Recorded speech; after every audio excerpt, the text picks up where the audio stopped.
ঘরে দুইটা দামরা পালতাছি, শালা দুইটা বিয়া করার কোনো নামই লয় না। আচ্ছা একবার বলে দেখবো, তারপর একটা ব্যবস্থা নিতেই হবে। বাবা করিম বাদশা, এদিকে আসো তো। হ্যাঁ বাবা বলো, কি বলবা? না মানে বলবো মানে তোমাকে বিয়াটা এবার করে দিই। না বাবা, আমি ওসব বিয়া শিয়া করবো না। কেন করবি না? বাবা, আমি ওসব বিয়া কইরা বন্দি হয়ে থাকতে পারবো না। আমি মুক্ত হয়ে ঘুরবো।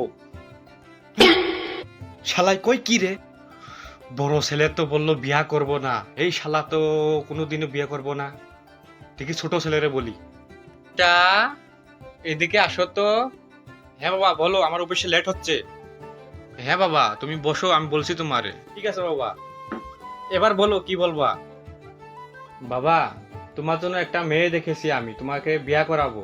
আমি তো বিয়া করব না, বিয়া করতে হলে তুমি করো। সামনে থেকে দূর হয়ে যা। ঠিক আছে যাচ্ছি।